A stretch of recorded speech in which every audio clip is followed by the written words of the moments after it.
ನಾನು ವಿಜಯ ಪಾಟೀಲ್ ಪ್ರಸ್ತುತ BMS ಕಾಲೇಜಿನ ಎಂ ಟೆಕ್ನ ಅಂತಿಮ ವರ್ಷದಲ್ಲಿ ಓದುತ್ತಿದ್ದೇನೆ. ಪ್ರಸ್ತುತ ಗುಬ್ಬಿ ತೋಟದಪ್ಪನವರ ವಿದ್ಯಾರ್ಥಿ ನಿಲಯದಲ್ಲಿ ಆಶ್ರಯವನ್ನು ಪಡೆದಿರುತ್ತೇನೆ. ಸಮರ್ಥ ಭಾರತ ಮತ್ತು ಮಿಥಿಕ್ ಸೊಸೈಟಿ ಸಹಯೋಗದಲ್ಲಿ ಸ್ವಾಮಿ ವಿವೇಕಾನಂದರ 157ನೇ ಜನ್ಮ ದಿನಾಚರಣೆಯ ಪ್ರಯುಕ್ತ ಅವರ ಘೋಷ ಬಿ ಗುಡ್ ಡೂ ಗುಡ್, ಉತ್ತಮನಾಗೂ ಉಪಕಾರಿಯಾಗೂ ಘೋಷವಾಕ್ಯದಡಿ ಹಮ್ಮಿಕೊಂಡಿದ್ದ ರಾಜ್ಯ ಮಟ್ಟದ ಪ್ರಬಂಧ ಸ್ಪರ್ಧೆಯ ಬಹುಮಾನ ವಿತರಣಾ ಸಮಾರಂಭದಲ್ಲಿ ನನ್ನದು ಒಂದು ಪಾತ್ರವಿದೆ ಅನ್ನೋದು ನನ್ನ ಹೆಮ್ಮೆ. ಹಾಗೂ ಯುವಕರಿಗೆ ರಾಷ್ಟ್ರ ಭಕ್ತಿ ತಿಳಿಯೋದು ರಾಷ್ಟ್ರ ನಾಯಕರು ದೇಶ ಪ್ರೇಮಿಗಳಾದಂತಹ ಸ್ವಾಮಿ ವಿವೇಕಾನಂದರಂತಹ ರಾಷ್ಟ್ರ ಪ್ರೇಮಿಗಳ ತ್ಯಾಗ ಬಲಿದಾನಗಳನ್ನು ತಿಳಿದಾಗ. ಇಂತಹ ಒಂದು ಅವಕಾಶವನ್ನು ವಿದ್ಯಾರ್ಥಿನಿಯರ ಮುಂದಿಟ್ಟು ಈ ಯಶಸ್ವಿ ಕಾರ್ಯಕ್ರಮಕ್ಕೆ ಕಾರಣೀಭೂತರಾದಂತಹ ಸಮರ್ಥ ಭಾರತ ಹಾಗೂ ಮಿಥಿಕ್ ಸೊಸೈಟಿಯ ಎಲ್ಲ ಸಂಯೋಜಕರಿಗೆ ನನ್ನ ಅಭಿನಂದನೆಗಳನ್ನು ತಿಳಿಸ್ತೀನಿ. ಹಾಗೆಯೇ ನನ್ನೊಂದಿಗೆ ಬಹುಮಾನ ವಿತರಣಾ ಕಾರ್ಯಕ್ರಮದಲ್ಲಿ ಭಾಗಿಯಾಗುತ್ತಿರುವ ಎಲ್ಲ ಬಹುಮಾನಾರ್ಥಿಗಳಿಗೆ ನನ್ನ ಅಭಿನಂದನೆಗಳು. ಸ್ಪರ್ಧೆಯಲ್ಲಿ ನಾನು ಆಯ್ದುಕೊಂಡಂತಹ ವಿಷಯ ಸ್ವಾಮಿ ವಿವೇಕಾನಂದರ ವಿಚಾರ ಹಾಗೂ ರಾಷ್ಟ್ರೀಯತೆ. ನನ್ನ ಪ್ರಬಂಧವನ್ನು ಸಹ ನಾನು ಒಂದು ಕಿರುಗತೆಯ ಮೂಲಕ ಪ್ರಾರಂಭ ಮಾಡಿದ್ದೆ. ಸ್ವಾಮಿ ವಿವೇಕಾನಂದರ ವಿಶ್ವ ಪರ್ಯಟನೆಯ ಸಂದರ್ಭದಲ್ಲಿ ಜಪಾನ್ಗೆ ತೆರಳಿರುತ್ತಾರೆ. ಅಲ್ಲಿ ಪ್ರವಚನ ಭಾಷಣಗಳ ನಂತರ ವಿಶ್ರಾಂತಿಗಾಗಿ ಅವರ ಕೊಠಡಿಗೆ ತೆರಳಿದಾಗ ಅಲ್ಲಿನ ವೈಭೋಗವನ್ನು ನಿರಾಕರಿಸಿ ಅವರು ಊಟಕ್ಕಾಗಿ 2 ಬಾಳೆಹಣ್ಣನ್ನು ಅಲ್ಲಿಯ ವ್ಯವಸ್ಥಾಪಕರಿಗೆ ಕೇಳ್ತಾರೆ. ಅವಾಗ ಅಲ್ಲಿಯ ವ್ಯವಸ್ಥಾಪಕರಿಗೆ ತಡರಾತ್ರಿ ಆದ್ದರಿಂದ ವ್ಯವಸ್ಥೆ ಮಾಡಲು ಆಗಲಿಲ್ಲ. ಉಪವಾಸದಿಂದ ನೆಲದ ಮೇಲೆ ಮಲಗಲು ವಿವೇಕಾನಂದರು ಸಿದ್ಧರಾಗ್ತಾರೆ. ಅಲ್ಲಿಗೆ ಬಂದ ಒಂದು ಪುಟ್ಟ ಬಾಲಕ ಕೇಳ್ತಾನೆ, ಸ್ವಾಮೀಜಿ, ನಿಮಗೆ ಆರಾಮಾಗಿ ನಿದ್ರಿಸಲು ಅವಕಾಶ ಇದ್ರೂ ಸಹ ನೆಲದ ಮೇಲೆ ಉಪವಾಸದಿಂದ ಮಲಗಲು ಕಾರಣ ಏನು ಅಂತ. ಅವಾಗ ಸ್ವಾಮೀಜಿ ಅವರು ಉತ್ತರಿಸ್ತಾರೆ, ನನ್ನ ದೇಶದ ಕಡು ಬಡವರಿಗೆ ಒಂದು ಹೊತ್ತಿನ ಊಟಕ್ಕೂ ಅವರು ಪರದಾಡುತ್ತಿರುವಾಗ ಇಂತಹ ವೈಭೋಗವನ್ನು ಅನುಭವಿಸಲು ನಾನು ಯೋಗ್ಯನಲ್ಲ ಅಂತ ಹೇಳ್ತಾರೆ. ಅದರಿಂದ ಪ್ರೇರೇಪಿತನಾದ ಆ ಬಾಲಕ ಓಡ್ತಾನೆ ಅದೇ 2 ಬಾಳೆಹಣ್ಣಿಗಾಗಿ.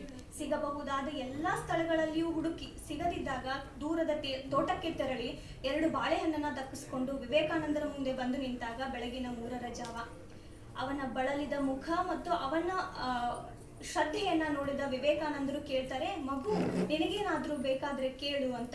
ಅವಾಗ ಆ ಮಗು ಉತ್ತರಿಸ್ತಾನೆ, ಸ್ವಾಮೀಜಿ, ನೀವು ಭಾರತಕ್ಕೆ ಮರಳಿದಾಗ 2 ಬಾಳೆಹಣ್ಣನ್ನು ಒದಗಿಸಲಾಗದ ದೇಶ ಜಪಾನ್ ಅಂತ ಮಾತ್ರ ಯಾರಿಗೂ ಹೇಳ್ಬೇಡಿ ಅಂತ. ಇಲ್ಲಿ ಕಂಡಿದ್ದು ಆ ಬಾಲಕನಲ್ಲಿಯ ದೇಶದ ಮೇಲಿನ ಗೌರವ, ದೇಶದ ಮೇಲಿನ ಅಭಿಮಾನ, ಅದು ರಾಷ್ಟ್ರೀಯತೆಯ ಮೂಲ.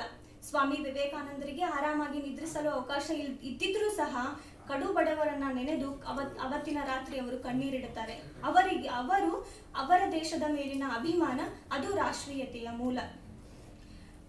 ರಾಷ್ಟ್ರ ಭಕ್ತರ ಧಮನಿಗಳಲ್ಲಿ ನಾವು ರಾಷ್ಟ್ರೀಯತೆ ಹರಿದಿದ್ದನ್ನ ಓದಿ ತಿಳಿದಿದ್ದೇವೆ. ಅಂತಹ ಮಹಾನ್ ವ್ಯಕ್ತಿಗಳಲ್ಲಿ ಸ್ವಾಮಿ ವಿವೇಕಾನಂದರು ಒಬ್ರು. ಅವರು ಯುವಕರ ಹೃದಯದಲ್ಲಿ ಜರಿಯಂತೆ ಹರಿಯುತ್ತಿದ್ದ ರಾಷ್ಟ್ರ ಪ್ರೇಮಕ್ಕೆ ಜಲಪಾತದ ಗಾಂಭೀರ್ಯವನ್ನು ತಂದವರು.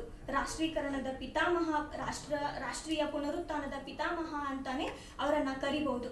ಅದು 19ನೇ ಶತಮಾನದ ಕೊನೆಯಾದ ಯಂಗ್ ಬೆಂಗಾಲ್ ಗ್ರೂಪ್ ಅಂತ ಒಂದು ಗುಂಪಿನ ಕೆಲವು ಜನ ಹಿಂದೂ ಧರ್ಮದ ಆದರ್ಶಗಳನ್ನ ವಿರೋಧಿಸ್ತಾರೆ. ಅದೇ ಸಮಯದಲ್ಲಿ ಬ್ರಹ್ಮ ಸಮಾಜದ ಚಳುವಳಿಗಳು ಶುರುವಾಗ್ತವೆ. ಬ್ರಹ್ಮ ಸಮಾಜದಿಂದ ಅವರು ಪ್ರೇರೇಪಿತರಾಗಿರ್ತಾರೆ.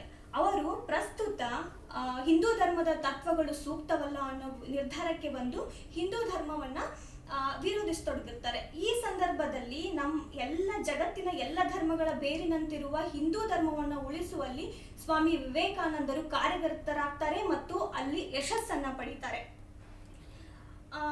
ಇನ್ನು ಸ್ವರಾಜ್ಯದ ಬಗ್ಗೆ ಅಥವಾ ರಾಜಕೀಯ ಸ್ವಾತಂತ್ರ್ಯದ ಬಗ್ಗೆ ವಿವೇಕಾನಂದರ ಅಭಿಪ್ರಾಯಗಳನ್ನ ತಿಳಿಯೋದಾದ್ರೆ, ಅವರು ವಿಶ್ವದ ಪರ್ಯಟನೆ ಮಾಡಿ ವಾಪಸ್ ಮದ್ರಾಸ್ಗೆ ಬಂದಾಗ ಅಲ್ಲಿನ ಕೆಲವು ಕಾಲೇಜ್ ವಿದ್ಯಾರ್ಥಿಗಳು ಅವರನ್ನ ಭೇಟಿಯಾಗಲು ಬರ್ತಾರೆ. ಅಲ್ಲಿರುವ ಒಬ್ಬ ವಿದ್ಯಾರ್ಥಿ ಎದ್ದು ನಿಂತು ಸ್ವಾಮೀಜಿಯವರಿಗೆ ಪ್ರಶ್ನೆ ಕೇಳ್ತಾನೆ, ಸ್ವಾಮೀಜಿ, ನೀವು ನೇರವಾಗಿ ಯಾವುದೇ ಹೋರಾಟದಲ್ಲಿ ಭಾಗವಹಿಸಲು ಸಾಧ್ಯವಾಗೋದಿಲ್ಲ, ಯಾಕಂದ್ರೆ ನೀವು ಕಾವಿದಾರಿಗಳು. ಆದ್ರೂ ಸಹ ನಮ್ಮ ಸ್ವರಾಜ್ಯದ ಹೋರಾಟವನ್ನ ಬೆಂಬಲಿಸಿ ಒಂದು ಹೇಳಿಕೆಯನ್ನು ಯಾಕೆ ನೀಡಬಾರ್ದು ಅಂತ ಸ್ವಾಮೀಜಿಯವರು ಗುಡುಕ್ತಾರೆ. ಸ್ವರಾಜ್ಯ ನಿಮಗೆ ಯೋಗ್ಯತೆ ಇದ್ದದ್ದೇ ಆದ್ರೆ ನಾಳೆಯೇ ನಿಮಗೆ ಸ್ವರಾಜ್ಯವನ್ನು ತಂದುಕೊಡಬಲ್ಲೆ. ಅದನ್ನು ಅರಗಿಸಿಕೊಳ್ಳುವ ಜನರಲ್ಲಿದ್ದಾರೆ. ಸ್ವರಾಜ್ಯ ಎಂಬುದು ಹೊಣೆಗಾರಿಕೆ ಎಂಬುದು ನಿಮಗರಿವಿದೆಯೇ ಎಂದು ಗುಡುಕ್ತಾರೆ. ಸ್ವರಾಜ್ಯವನ್ನ ಗಳಿಸುವುದನ್ನ ಅನುಭವಿಸೋಕೆ ನಮ್ಮಲ್ಲಿ ಪೂರ್ವಭಾವಿಯಾಗಿ ಮತ್ತು ಅನಿವಾರ್ಯವಾಗಿ ಇರಬೇಕಾದಂತಹ ಯೋಗ್ಯತೆ ಇಲ್ಲವಲ್ಲ, ನಮ್ಮ ಜನರಲ್ಲಿ ಇಲ್ಲವಲ್ಲ ಅನ್ನೋದು ವಿವೇಕಾನಂದರ ಅಳುಕಾಗಿತ್ತು. ಇನ್ನು ಭಾರತದ ಬಡ ಜನರ ಬಗ್ಗೆ ಅಷ್ಟು ಅನುಕಂಪದಿಂದ, ಅಷ್ಟು ಪ್ರೀತಿಯಿಂದ ಅವರ ಪರವಾಗಿ ಮಾತನಾಡಿದ ಇನ್ನೊಬ್ಬ ಆಧ್ಯಾತ್ಮಿಕ ವೀರನನ್ನ ಈ ಜಗತ್ತು ಕಂಡರಿಯದು. ಅವರು ಹೇಳ್ತಾರೆ, ಈ ಭಾರತದ ಈ ದುಸ್ಥಿತಿಗೆ ಬಡ ಜನರೇ ಕಾರಣ. ವಿದೇಶಿ ಆಕ್ರಮಣಕಾರರು ಹಾಗೂ ಧರ್ಮದ ಗುತ್ತಿಗೆ ಹಿಡಿದವರು ಬಡ ಜನರನ್ನ ಶತಮಾನಗಳ ಕಾಲ ತುಳಿಯುತ್ತಲೇ ಬಂದ್ರು. ಬಡ ಜನರು ತಾವು ಮನುಷ್ಯರೆಂಬುದನ್ನೇ ಕ್ರಮೇಣ ಮರೆತೇ ಹೋದ್ರು ಅಂತ. ಇದು ಇಲ್ಲಿ ನಾವು ತಿಳ್ಕೋಬೇಕಾಗಿರೋದು, ಇಡೀ ರಾಷ್ಟ್ರವೇ ಒಂದು. ಇಲ್ಲಿ ಪ್ರತಿಯೊಬ್ಬ ವ್ಯಕ್ತಿಯು ಅಭ್ಯುದಯವನ್ನು ಕಾಣಬೇಕು. ಅದು ರಾಷ್ಟ್ರೀಯತೆಯ ಮೂಲ. ಇದಕ್ಕೆ ಜ್ವಲಂತ ಪ್ರತೀಕವಾಗಿ ಬದುಕಿದವರು ಸ್ವಾಮಿ ವಿವೇಕಾನಂದರು. ಮತ್ತೊಬ್ಬರಿಗೆ ಯಾವುದು ಒಳ್ಳೆಯದೋ ಅದನ್ನು ಮಾಡೋದ್ರಿಂದ ಮಾತ್ರ ನನ್ನ ಒಳ್ಳೆಯದನ್ನ ನಾನು ಸಾಧಿಸಬಹುದು, ಬೇರೆ ಮಾರ್ಗವೇ ಇಲ್ಲ ಅಂತ ಹೇಳ್ತಾರೆ. ಹಾಗೆ ನಮ್ಮ ಜೀವನ ಚಿಕ್ಕದು. ಯಾರು ಇತರರಿಗಾಗಿ ಬದುಕ್ತಾರೆ ಅವರು ನಿಜವಾಗಿ ಬದುಕ್ತಾರೆ, ಯಾರು ಉಳಿದವರು ಸತ್ತಂತೆ ಅಂತ ಹೇಳ್ತಾರೆ. ಇನ್ನು ನಾಯಕನ ಬಗ್ಗೆ, ರಾಷ್ಟ್ರ ನಾಯಕರಾಗ್ಲಿ ಯಾವುದೇ ನಾಯಕರಾಗ್ಲಿ ಅವರ ಗುಣಗಳ ಬಗ್ಗೆ ವಿವೇಕಾನಂದರ ವಿಚಾರಗಳನ್ನ ನೋಡೋದಾದ್ರೆ, ಉತ್ತಮ ನಾಯಕನು ದಾಸಸ್ಯ ದಾಸ ಅಂತ ಹೇಳ್ತಾರೆ. ಉತ್ತಮ ನಾಯಕನ ಗುಣಗಳು ಲೋಕ ಸಂಗ್ರಹ ಕೌಶಲ್ಯ, ನಿಸ್ವಾರ್ಥತೆ, ನಿಷ್ಪಕ್ಷಪಾತ. ಯಾರಲ್ಲಿ ಉಚ್ಚ ನೀಚ ಎಂಬ ಗುಣಗಳಿರುತ್ತದೆಯೋ ಅವನು ಎಂದೂ ನಾಯಕನಾಗಲಾರ ಅಂತ ಹೇಳ್ತಾರೆ. ಇನ್ನು ಅಸ್ಪೃಶ್ಯತೆಯನ್ನ ಸ್ವಾಮೀಜಿಯವರು ಖಂಡಿಸ್ತಾರೆ. ಬಂಗಾಳದಲ್ಲಿ ಆವಾಗ ರಾಷ್ಟ್ರೀಯ ಪುನರುತ್ಥಾನ ಪ್ರಾರಂಭ ಆಗಿರುತ್ತೆ. ಅದನ್ನು ಪ್ರಾರಂಭ ಮಾಡಿದವರು ರಾಮಕೃಷ್ಣರು ಮತ್ತು ಅವರ ಶಿಷ್ಯವರ್ಗ ಅನ್ನೋದು ಎಲ್ಲರಿಗೂ ತಿಳಿದಂತಹ ವಿಷಯ, ಅದು ಇತಿಹಾಸ. ಆ ಸಂದರ್ಭದಲ್ಲಿ ಅಸ್ಪೃಶ್ಯತೆ ಮಲಬಾರ್ ಪ್ರದೇಶದಲ್ಲಿ ತಾಂಡವವಾಡ್ತಾ ಇರುತ್ತೆ. ಅದನ್ನ ಮಲಬಾರ್ ಪ್ರದೇಶವನ್ನ ಸ್ವಾಮೀಜಿಯವರು ಹುಚ್ಚರ ಪ್ರಪಂಚ ಅಂತ ಕರೀತಾರೆ.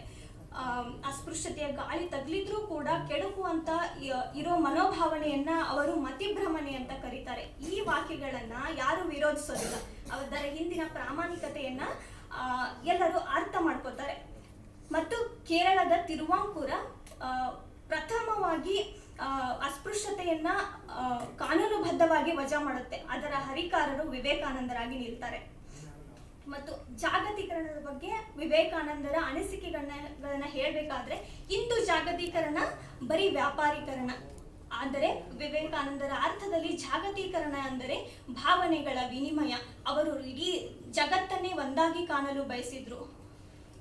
ಯುರೋಪಿಯನ್ನರಿಂದ ಬಾಹ್ಯ ಪ್ರಕೃತಿಯನ್ನ ಹೇಗೆ ಭಾರತೀಯರು ನಿಗ್ರಹಿಸಬೇಕು ಮತ್ತು ಭಾರತೀಯರಿಂದ ಆಂತರಿಕ ಪ್ರಕೃತಿಯನ್ನ ಹೇಗೆ ನಿಗ್ರಹಿಸಬೇಕು ಅನ್ನೋದನ್ನ ಯುರೋಪಿಯನ್ನರು ಕಲಿತ್ರೆ ಅವಾಗ ಬಾಹ್ಯ ಮತ್ತು ಆಂತರಿಕ ಪ್ರಕೃತಿಯನ್ನು ನಿಗ್ರಹಿಸಿದ ಒಂದೇ ಒಂದು ಜನಾಂಗ ಈ ಪ್ರಪಂಚದಲ್ಲಿರುತ್ತೆ ಅಂತ ಅವರು ನಂಬಿದ್ರು.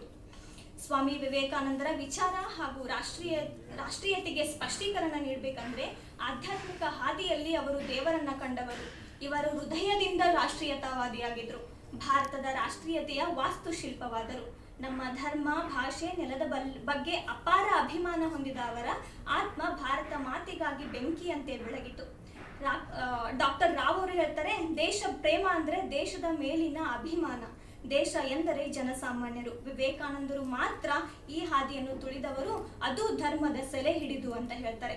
ಜಾನ್ ಎಫ್ ಕೆನಡಿ ಅವರು ಹೇಳ್ತಾರೆ, ದೇಶ ನನಗೇನು ಕೊಟ್ಟಿದೆ ಅಂತ ಅನ್ನುವ ಬದಲು ದೇಶಕ್ಕಾಗಿ ನಾವೇನು ಕೊಡಬಲ್ಲೆವು ಅನ್ನೋದ್ರ ಬಗ್ಗೆ ವಿಚಾರ ಮಾಡೋಣ ಅಂತ. ಎಷ್ಟು ಸತ್ಯ ಅಲ್ವಾ? ಇದಕ್ಕೆ ಈ ಯುಕ್ತಿಗೆ ಒಂದು ಹೆಸರಾಗಿ ಬದುಕಿದವರು ಸ್ವಾಮಿ ವಿವೇಕಾನಂದರು. ಅವರಲ್ಲಿದ್ದಿದ್ದು ಒಂದೇ ಕಿಚ್ಚು, ಜನಸಾಮಾನ್ಯರ ಅಭ್ಯುದಯ, ಬಡ ಜನರ ಉದ್ಧಾರ ಮತ್ತು ನಮ್ಮ ಸನಾತನ ಧರ್ಮವನ್ನ ಜಗತ್ತಿಗೆ ಸಾರೋದು. ಅದನ್ನು ಅವರು ತಮ್ಮ ಜೀವನದ್ದಕ್ಕೂ ಮಾಡಿದ್ರು. ದೇಶಕ್ಕಾಗಿ ದುಡಿದು ತಾರುಣ್ಯದಲ್ಲಿ ತಮ್ಮ ದೇಹ ಕ್ಷೀಣಿಸುತ್ತಿದ್ರು ಸಹ ಅವರು ಎಡೆಬಿಡದೆ ದೇಶಕ್ಕಾಗಿ ದುಡಿದು 39ನೇ ವಯಸ್ಸಿನಲ್ಲಿ ಅವರು ತಮ್ಮ ದೇಹ ತ್ಯಾಗವನ್ನ ಮಾಡ್ತಾರೆ. ಹಾಗೆ ಅವರು ಹೇಳಿದ ಒಂದು ಮಾತು ನೆನಪು ಮಾಡ್ಕೋದಾದ್ರೆ, ಯಾರು ಇತರರಿಗಾಗಿ ಬದುಕ್ತಾರೆ ಅವರು ಬದುಕಿರ್ತಾರೆ, ಉಳಿದವರು ಸತ್ತಂತೆ ಅಂತ. ಇವತ್ತು ನಾನೊಂದು ಸಂದೇಶ ಕೊಡೋದಾದ್ರೆ, ಜೀವನದುದ್ದಕ್ಕೂ ನಾವಿರುವಷ್ಟು ಕಾಲ ಇನ್ನೊಬ್ಬರಿಗೂ ಒಳ್ಳೆಯದನ್ನ ಬಯಸ್ತಾ, ಆದಾಗ ನಮ್ಮಿಂದ ಸಹಾಯ ಮಾಡ್ತಾ ಸಾರ್ಥಕ ಬದುಕನ್ನ ಬದುಕೋಣ ಅಂತ ಹೇಳಕ್ ಇಷ್ಟಪಡ್ತೀನಿ. ಈ ಪ್ರಬಂಧಕ್ಕೆ ಭಾಗವಹಿಸಲು ಉದ್ದೇಶ ಹೊಂದಿತ್ತು.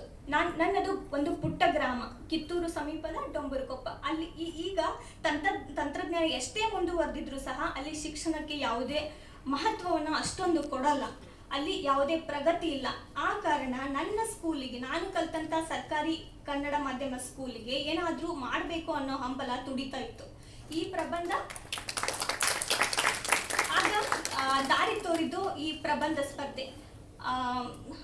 ಈ ಪ್ರಬಂಧ ಸ್ಪರ್ಧೆಯನ್ನು ಏರ್ಪಡಿಸಿದ ಎಲ್ಲ ಸಂಯೋಜಕರಿಗೆ ನನ್ನ ಕೃತಜ್ಞತೆಗಳನ್ನು ಸಲ್ಲಿಸ್ತೀನಿ. ಈ ಸ್ಪರ್ಧೆಯಲ್ಲಿ ಬಂದಂತಹ ಬಹುಮಾನದ ಮೊತ್ತವನ್ನು ನನ್ನ ಸ್ಕೂಲಿನ ಎಲ್ಲ ಮಕ್ಕಳ ವಿದ್ಯಾಭ್ಯಾಸಕ್ಕೆ ನಿಯೋಜಿಸಲು ಬಯಸ್ತೀನಿ. ಮತ್ತು ನನಗೆ ಪ್ರೋತ್ಸಾಹ ಕೊಟ್ಟು ನನಗೆ ಮಾರ್ಗದರ್ಶನ ತೋರಿದ ನನ್ನ ಅಕ್ಕಂದರಿಗೆ, ನನ್ನ ಅಣ್ಣಂದರಿಗೆ, ನನ್ನ ಎಲ್ಲ ಸಹಪಾಠಿಗಳಿಗೆ ನನ್ನ ಕೃತಜ್ಞತೆಗಳನ್ನು ಸಲ್ಲಿಸ್ತೀನಿ. ಧನ್ಯವಾದಗಳು.